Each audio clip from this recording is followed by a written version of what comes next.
En manchette aujourd'hui, on s'attarde aujourd'hui au conseil municipal de l'Île-du-Pas et au conseil municipal de Lanoraie.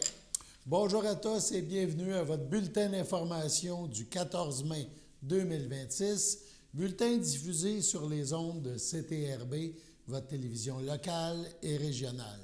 Alain Bellumeur au pupitre. On débute par une mission de paix et il sera aussi question de zones inondables à l'Île-du-Pas. En effet, la 16e édition de la mission de paix sur le fleuve Saint-Laurent fera halte à l'Île-du-Pas le 2 juillet prochain. Le maire de l'Île-du-Pas, Alain Goyette, a profité de la séance des élus, celle du 12 mai dernier, pour donner davantage d'informations sur cette activité qui s'arrêtera chez nous. 10.2, 16e édition de la mission de paix sur le fleuve Saint-Laurent.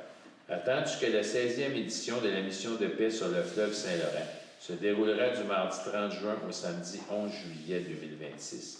Attendu qu'une trentaine de participantes sur l'eau et sur la route de Montréal à Québec participent ensemble à ce périple historique sur le chemin de nos ancêtres.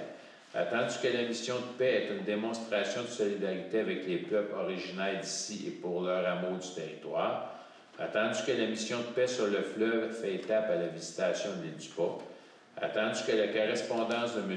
Yvan Bombardier, coordonnateur du drapeau de la famille, reçu le 9 mars 2026, sollicitant l'utilisation de l'aide de repos au bout du rang de l'Île-du-Pas. Attendu que la mission de paix désire inviter les citoyens de la visitation de l'Île-du-Pas à venir partager avec eux un repas potluck. Il est proposé par appuyé par et résolu de permettre à la mission de paix sur le fleuve Saint-Laurent d'utiliser l'aire de repos au bout du rang de l'Île-du-Pas le jeudi 2 juillet 2026, de permettre à la mission de paix sur le fleuve Saint-Laurent d'inviter les citoyens de la visitation de l'Île-du-Pas à partager avec eux un repas potluck. J'ai besoin d'un proposeur puis d'un secondaire. M. Daniel Duchesne propose. Qui seconde? M. Martial Bellé, seconde. Est-ce que c'est unanime? Oui. Merci. Toujours lors de cette séance mensuelle du mois de mai, le maire Goyette a donné les dernières informations concernant un important dossier, celui des zones inondables. Il a donné ces infos suite à une question provenant d'un citoyen de la municipalité présent lors de la séance. Parce qu'il y en a eu une aussi. Il y en a des travaux qui se font ces milieux humides. Ça, c'est un autre dossier. Ouais, mais pour les zones inondables, il n'y a pas d'évolution comme telle, mais le dossier avance. Actuellement, on a rencontré les MRC autour du lac Saint-Pierre. Et il y a unanimité pour demander à la CMM de faire les cartes pour le fleuve Saint-Laurent. Maintenant, il y a certaines MRC conventionnées, dont entre autres Masquinongé et Nicolet-Yamaska, qui ont des travaux, que je vais dire d'inter, qui sont dans le bassin versant, mais qui ne sont pas dans le fleuve Saint-Laurent, qui eux autres, il y en a une partie de faite, il y en a une partie à terminer pour un cas, il y en a une partie de... Fait qu'eux autres, ça va être plus, disons encore, à s'arrimer avec le gouvernement pour ces MRC-là, qui en a une partie de faite pour ne pas perdre de travail, puis où est-ce qu'ils vont avec ça. Mais pour Autrey, nous autres, on est d'accord, puis Pierre de Sorel, là, que ce soit la CMM qui le fasse en entier pour le territoire, il n'y a aucun problème. Le gouvernement a débloqué de l'argent. Puis d'ailleurs, plus ça va, plus il y a des écrits là-dessus, puis plus qu'on constate, puis qu'on comprend très bien que ce règlement-là n'a pas été fait pour le fleuve Saint-Laurent. Il a vraiment été fait pour des rivières. Dans ces deux municipalités, lors de leur séance du conseil municipal, il a aussi été question de l'avenir de l'aréna à Berthierville. Les élus de la municipalité de l'Île-du-Pas et ceux de Lanoraie ont en effet confirmé, le 12 mai dernier, à l'occasion de leur séance mensuelle, leur désir de contribuer à l'actualisation du dossier de l'aréna Joanie Rochette à Berthierville. On le rappelle, au total, 10 municipalités appuient cette actualisation du dossier de la restauration de l'aréna. Un premier pas vers une possible création d'une régie intermunicipale pour l'aréna. Mais pour vraiment bouger en ce sens, les élus des différentes municipalités ont besoin de chiffres, des coûts d'une mise à niveau des travaux à l'aréna. Une étude effectuée il y a quelques années sera donc mise à jour. À l'Île-du-Pas, le maire Alain Goyette a expliqué le dossier du point de vue de sa municipalité. Loisirs et culture 10.1, Aréna Joanie Rochette, actualisation du projet, demande d'aide financière et partage des coûts. Attendu que les conseils municipaux de 10 municipalités ont adopté des résolutions concordantes manifestant leur volonté d'explorer des modes de collaboration intermunicipale afin d'assurer la pérennité de l'Aréna Joanie Rochette, attendu que ces résolutions ont également confirmé la mise en place d'un comité intermunicipal composé des maires et des directions générales des municipalités participantes avec l'accompagnement de la direction régionale du ministère des Affaires municipales et de l'Habitation. Attendu que l'Aréna Joanie Rochette constitue une infrastructure sportive et récréative d'intérêt supralocal desservant la population de l'ensemble du territoire concerné. Attendu que l'Aréna Joanie Rochette est actuellement la propriété de la ville de Berthierville. Attendu que des travaux de mise aux normes et de rénovation de l'Aréna Joanie Rochette sont requis afin d'assurer la sécurité, la conformité et la pérennité de l'infrastructure. Attendu que le programme d'aide financière aux infrastructures récréatives, sportives et de plein air, PAFIR-SPA, permet de soutenir les financements pour ce type de projet. Attendu que le comité intermunicipal recommande que la ville de Berthierville procède à l'actualisation du projet et à l'estimation du coût des travaux, et de même que pour assurer l'accompagnement dans la rédaction et le dépôt d'une demande d'aide financière dans le cadre du PAFIR-SPA, attendu que les frais associés doivent être répartis entre les municipalités participantes. En conséquence, le proposé par appuyé par est résolu que le conseil municipal recommande à la ville de Berthierville de 1. Procéder à l'actualisation du projet de mise aux normes et de rénovation de l'Aréna Joanie Rochette. 2. Actualiser l'estimation des coûts des travaux projetés. Et 3. D'obtenir des services d'accompagnement requis pour la préparation et la rédaction des demandes d'aide financière dans le cadre du programme d'aide financière aux infrastructures récréatives, sportives et de plein air PAFIR-SPA. Que le conseil municipal autorise que les coûts associés soient engagés jusqu'à concurrence d'un montant maximal de 35 500 $ qui sera réparti entre les municipalités participantes conformément à la richesse foncière uniformisée utilisée par la MRC de Dautré pour l'établissement des quotes-parts de son budget 2026.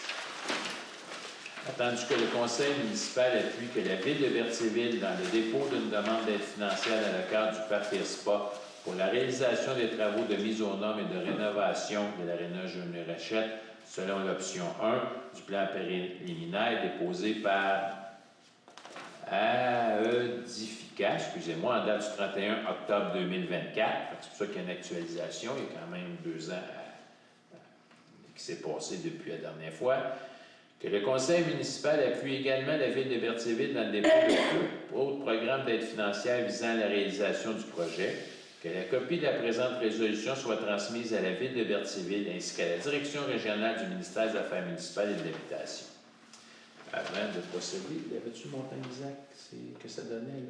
Ça nous donne notre contribution, nous autres, 802,50. C'est ça que les Dupas s'engagent à donner.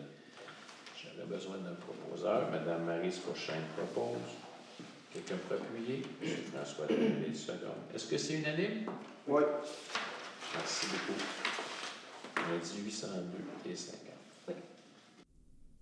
À Lanoret, le maire André Villeneuve a lui aussi résumé ce dossier qui avance. Ça nous amène à 6.3, Aréna Joanie Rochette, actualisation du projet, demande d'aide financière et partage des coûts. Alors, vous savez, il y a un comité intermunicipal qui a été créé. Et là, je vais essayer de vous nommer les municipalités, là, Lavaltrie, Lanoret, Berthier, Saint-Ignace-de-Loyola, Visitation, Île-du-Pas, Saint-Barthélemy, Sainte-Élisabeth, Saint-Norbert, Saint-Cuthbert, Est-ce que j'oublie? Sainte-Geneviève. Sainte-Geneviève de Berthier, c'est celui qui manquait. Puis Berthier, bien sûr. Berthier. Donc voilà, c'est 9 ou 10 municipalités, je ne me rappelle jamais. Ça peut varier aussi, on verra au final comment ça va se terminer. Mais donc ici, la résolution, ce qu'elle viendrait faire, elle viendrait identifier la participation financière de la municipalité de Lanoraie à l'actualisation d'études que Berthier a fait en 2024-2025. Pourquoi on veut actualiser cette étude-là?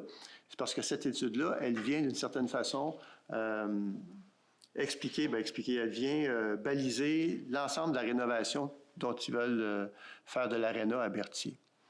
Et le comité intermunicipal en est venu à la conclusion qu'on va se partager, toutes les municipalités ensemble, la facture qui est de 37 500 et ça va être selon la RFU qui va établir le montant. La Nord-Est, ça va nous coûter 3 000 quelques dollars. Donc, pourquoi on veut actualiser cette étude-là de rénovation de l'aréna? Bien, c'est parce qu'on veut que Berthier, parce que c'est Berthier qui va être le porteur du ballon pour ce bout-là, on veut que Berthier puisse déposer d'un programme du gouvernement qui se termine. Il faut déposer avant le 30 juin dans un programme du gouvernement. L'idée, c'est qu'étant 10 municipalités, on a une force de frappe drôlement intéressante parce que, évidemment, les gouvernements, quels qu'ils soient, encouragent toujours des projets qui sont portés par plusieurs municipalités. Dans ce cas-ci, on va être 9 ou 10 municipalités qui embarquent dans le projet. Donc, on pense que les chances sont encore meilleures de pouvoir avoir une subvention qui permettrait d'aller de l'avant. Et ça, on va vous revenir plus tard pour la suite. Voilà. Est-ce que j'ai un proposeur? Je propose. Proposé par Mme Lucie Ouellette. Est-ce que j'ai un appuyeur? Appuyé par Mme Mondor. À ma gauche, c'est que c'est en faveur. À ma droite, c'est unanime. Lanoraie marchera route 138 pour une deuxième année afin de faire bouger le ministère des Transports du Québec. En effet, pour une deuxième année de suite, la municipalité de Lanoraie prépare une activité de mobilisation visant à faire bouger le ministère des Transports dans le dossier de réfection de la route 138 le long du fleuve. Le besoin de réfection de la section Grande-Côte de la route 138, soit la section entre le cœur villageois de Lanoraie et Sainte-Geneviève de Berthier, est, on peut le confirmer, dangereuse. Les gens de Lanoraie réclament une intervention du ministère. L'an dernier, plus de 200 personnes ont parcouru ce tronçon lors de cette marche pour sensibiliser le gouvernement. Une manifestation bien structurée, bien sécurisée. Le maire de Lanoraie, André Villeneuve, remet ça. L'activité sera donc reprise le 30 mai prochain. 6.4, activité de mobilisation, besoin de réfection de Grande-Côte-Est. Vous vous rappelez l'an passé, peut-être?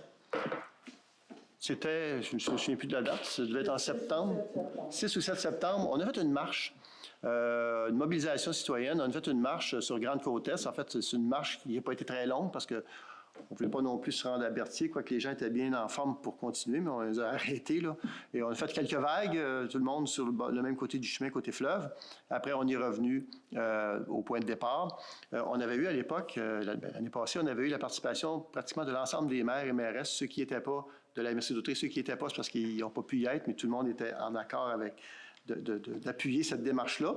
Il y avait eu M. Lalonde de Vélo Québec, il y avait eu des cyclistes aussi, de différents clubs cyclistes de la région qui étaient là, qui ont participé. On a même eu un groupe de motocyclistes qui se sont présentés sur place. Donc, nous, on figure environ 220 personnes qui se sont déplacées pour cet événement-là. On refait le coup cette année. On espère juste que ça ne deviendra pas un pèlerinage. OK? On refait le coup cette année. Pourquoi? Parce que oui, ça a donné des résultats l'année passée. Ça n'a pas donné des résultats espérés, c'est-à-dire qu'ils ne sont pas en train de creuser pour la refaire, mais maintenant, ils savent qu'on existe, un, et deux, ça nous a permis de réexpliquer la nature des travaux qui doivent être faits. Il y a 2 pieds d'asphalte à certains endroits. Alors, la solution, ce n'est pas de rajouter 2 pouces d'asphalte. La solution, c'est de creuser 1,2 mètre, de faire une fondation, parce qu'il n'y en a pas, et 2 mètres d'asphalte à ce moment-là. Donc, ça chemine, ça va. Les partenaires Vélo Québec a annoncé sa participation à l'événement. Ça va être le 30 mai prochain, à partir de 9 h le matin. On va vous envoyer les détails. Vous allez tous recevoir les détails là, par la poste, probablement, sur le site Internet de la municipalité, Facebook. On veut que vous soyez là en grand nombre. Je vous annonce déjà que le départ va se faire cette fois-ci. Vous n'aurez plus de détails, là. Ceux qui ne veulent pas marcher, il n'y a pas de problème, mais ça va se passer beaucoup à Jean-Bourdon. Mais on vous garde les surprises pour plus tard, mais mettez ça à votre calendrier, là. Cochez ça là, ou en rouge, là, encerclez le 30 mai prochain.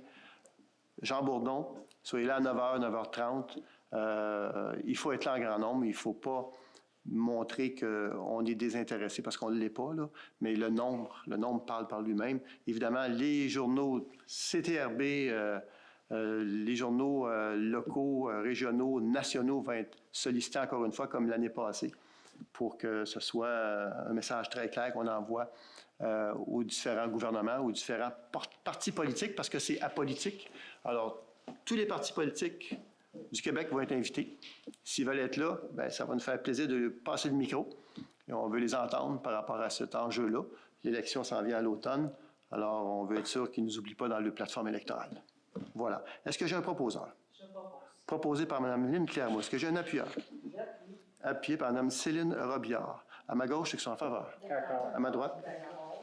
Évidemment, la sécurité va être la priorité. Sûreté du Québec va être présente. On va sûrement avoir des gens de Quad-Lanaudière qui vont être présents aussi. Donc, côté sécurité, là, on va s'assurer que tout est parfait, comme on dit. Suite à un ajournement, la séance du conseil municipal de Lanoret se poursuivra le 19 mai prochain à 19h30. Sur ce, allons à la pause. Votre station de télévision de Berthierville vous invite chaleureusement à son bingo hebdomadaire présenté tous les samedis matins à 9h30. Chaque semaine, les amateurs de bingo se partagent la belle somme de 600 $ lors de cette joute pleine de plaisir et d'émotion. Et ce n'est pas tout.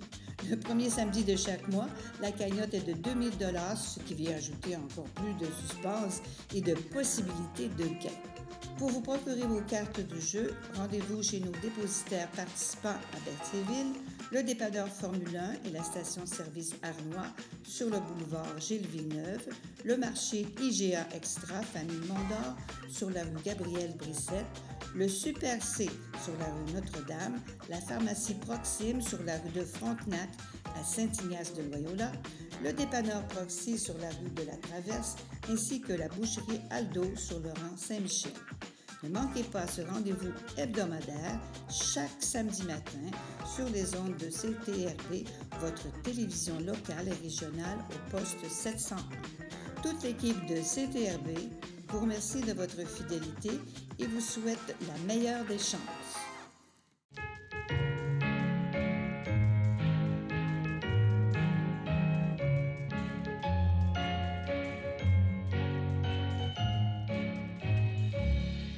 En ce 14 mai, la FADOC de l'Île-du-Pas désire souhaiter bonne fête à René Carpentier. C'est votre anniversaire aujourd'hui, eh bien toute l'équipe de CTRB se joint à moi et vous souhaite un heureux anniversaire. Dans le cadre de la Semaine des victimes et des survivants d'actes criminels, le Centre intégré de santé et de services sociaux, le CI3S de Lanaudière et ses partenaires régionaux soulignent le lancement de trajectoires concertées en agression sexuelle, fruit d'un travail entre partenaires visant à mieux soutenir les personnes victimes et leurs proches. Cette démarche s'inscrit dans une volonté commune de rendre les services plus accessibles, cohérents et humains, afin que chaque personne puisse être accueillie, accompagnée et orientée au bon moment, au bon endroit. Issu d'une demande du ministère de la Santé et des Services sociaux, ces trajectoires s'articulent autour de 3 axes: la prévention pour sensibiliser les milieux susceptibles d'être en contact avec les victimes, l'intervention pour assurer une réponse concertée et adaptée dès qu'une situation est dévoilée, et le développement des connaissances pour que les pratiques évoluent et s'améliorent. Dans la foulée de ces travaux, des schémas et des guides explicatifs ont été développés visant à faciliter la compréhension des rôles de chacun, à renforcer la collaboration entre les services et à améliorer la continuité du soutien offert aux personnes victimes de tous les âges et à leurs proches. M. Philippe Étier, qui est président directeur général du CI3S de Lanaudière, mentionne. Pour la population, ces trajectoires signifient un parcours plus simple, plus respectueux, mieux adapté à la réalité des personnes victimes. L'objectif est que chaque personne se sente accueillie, écoutée, soutenue du début à la fin du processus, et ce, peu importe la porte d'entrée, qu'il s'agisse du réseau de la santé, des services sociaux ou de nos partenaires. Pour obtenir de l'aide ou parler à quelqu'un, les victimes ou leurs proches peuvent communiquer avec Info Sociale au 811, option 2. Si un enfant est concerné, un signalement doit être fait à la Direction de la protection de la jeunesse, la DPJ, au 1-800-665-1414, et ce, en tout temps. Sur ce, on passe à la pause.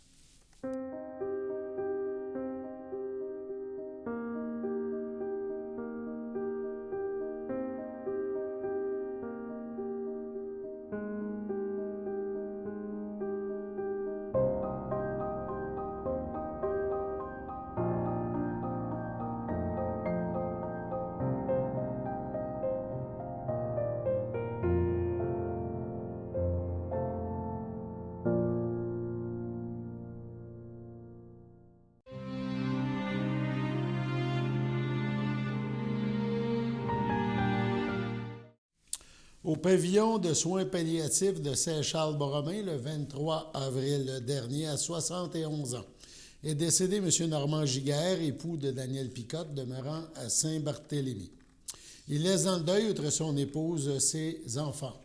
François Giguère, Mélanie Beaulieu, Anne-Marie Giguère, ses petits-enfants, Mégane Plante, Rosalie et Laurence Giguère, ses frères, sa sœur, ses beaux-frères et ses belles-sœurs.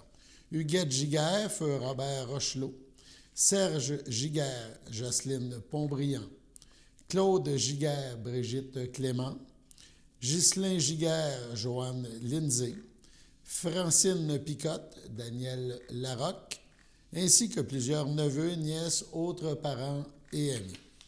La famille vous accueillera samedi, le 16 mai, dès 9h30, au centre d'hébergement Saint-Benoît, cette fois, à Mirabel, le 5 mai dernier. À 87 ans est décédée Mme Pauline Frappier, épouse de feu Jean-Luc Sylvestre, demeurant à Repentigny, native de Saint-Norbert. Elle laisse dans le deuil ses enfants, Éric Sylvestre, Annie Sylvestre, feu d'Annick Gagné, son conjoint Jonathan Garriépi. Ses petits-enfants, Simon et Ariane Gagné, ses frères, sœurs, beaux-frères et belles-sœurs, Régent Frappier, Marielle Roch, Serge Frappier, Michel Frappier, Suzy Buisson, Nicole Frappier, Roland Thériault, Gabrielle Frappier, Réjeanne Ducharme, Louise Solange et Hubert Sylvestre, ainsi que plusieurs neveux, nièces, autres parents et amis. La famille recevra vos condoléances le samedi 16 mai, dès 10h au complexe funéraire F. Thériault, rue Notre-Dame à Berthierville. Suivront les funérailles en l'église Sainte-Geneviève à 13h.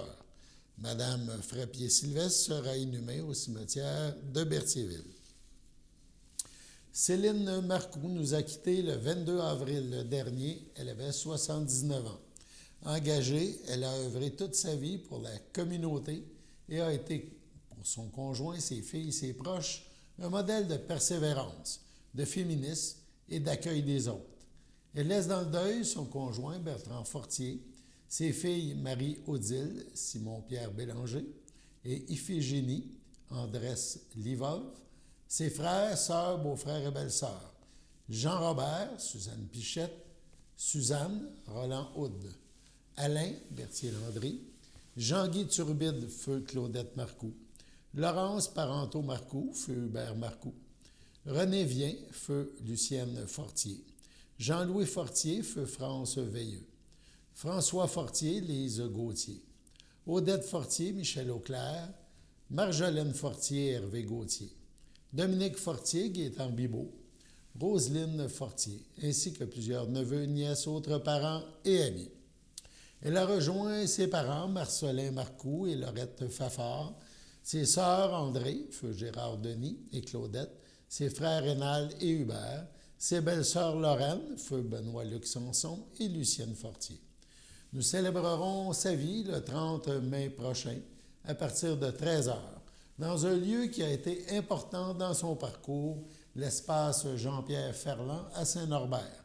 La cérémonie aura lieu à 15h. Au CHDL de Saint-Charles-Borromée, le 8 mai dernier, à 70 ans, est décédé M. Yvan Bourgeois, époux de Nancy Tellier, demeurant à Berthierville. Il laisse dans le deuil, outre son épouse, ses enfants, Marie-Ève Bourgeois, Maxime Chauvette, Philippe Bourgeois, Audrey Ménard-Ouimet, sa petite-fille Coralie Lachance, sa mère, Mme Pierrette Boulay, ses frères Guy Bourgeois, Marc et Marcel Beausoleil, sa belle-sœur Sylvie Tellier, son beau-frère Claude Tellier et leur conjoint, ainsi que plusieurs neveux, nièces, autres parents et amis. La famille vous accueillera samedi 30 mai, 9h, au complexe funéraire Efterio, 741 Notre-Dame, à Berthierville. Suivra une liturgie à la chapelle du complexe à 11h. M. Yvan Bourgeois sera inhumé à une date ultérieure. Au château à Berthier, le 4 janvier dernier, à 88 ans, est décédé M. André Dubeau, fils de feu Donat Dubeau, de feu Florida Beaulieu, époux de Gracia Joly, demeurant à Berthierville. Il laisse dans le deuil, outre son épouse, ses fils, Denis Dubeau, Sylvie Malbeuf et Yves Dubeau. Ses petits-enfants, Liliane Dubeau, Simon Chevrier-Forgette, Anthony Dubeau, Amélie Bernard, Éloi Dubeau. Ses frères, ses sœurs, ses beaux-frères et belles-sœurs, Rosaire Dubeau, Laurette Jeté, Gérard Dubeau, Claire Grégoire, Donatien Dubeau, Thérèse Garot, Ange-Albert Dubeau, Charles Dubeau, Rachel Charette, Bernadette Dubeau, Rosalma Dubeau, Monique Dubeau, Claude Geoffroy, Thérèse Dubeau, Maurice Rainville, Gabriel Dubeau, Guy Rattel, Marie-Ange Dubeau, Félix Rainville, Jean-Louis Dubeau, Gertrude Boucher, ses beaux-frères et belles-sœurs de la famille Joly, feu Réjeanne Joly, feu Claude Rondeau, Françoise Dumontier, feu Yvon Joly, feu Réal Joly, feu Thérèse Dubé, feu Florian Joly, feu Lucille Brissette, feu Claude Joly, Thérèse Fréchette, Céline Joly, feu Roch Marseille, Lucette Joly, Raymond Chrétien, Nicole Joly, feu Roland Pérusse, Daniel Joly, Marcel Jolicoeur, Michel Joly, Huguette Jeté, Lucille Roy, feu Yvon Roger, Francine Roger, Daniel Mignot, Simone Etu, Normand Mathieu, feu Gisèle Etu, feu Yvon Saint-Louis, ainsi que plusieurs autres neveux, nièces, autres parents et amis. La famille vous accueillera samedi 16 mai, 10h, au complexe funéraire Thériault à Berthierville. Un hommage suivra à la chapelle du complexe à 14h.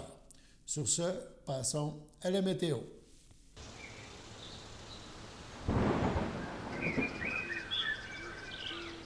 Bienvenue à votre météo. Cet après-midi, il va faire 14, ressenti 13 avec nuageux et averses. Il va faire moins de 1 mm de pluie. Ce soir, il va faire 13, ressenti 12 nuageux avec des averses, toujours moins 1 mm de pluie. Et cette nuit, il va faire 10, ressenti 8, nuageux avec des averses. Il va faire environ 1 mm de pluie. Vendredi matin, il va faire 11 avec un ciel variable, ressenti 9. L'après-midi, il va faire 19, ressenti 19, avec ensoleillé avec des passages nuageux. Le soir, il va faire 15, ressenti 14, généralement dégagé. Et la nuit, il va faire 11, ressenti 9, avec des passages nuageux. Et voilà, c'était tout pour votre météo.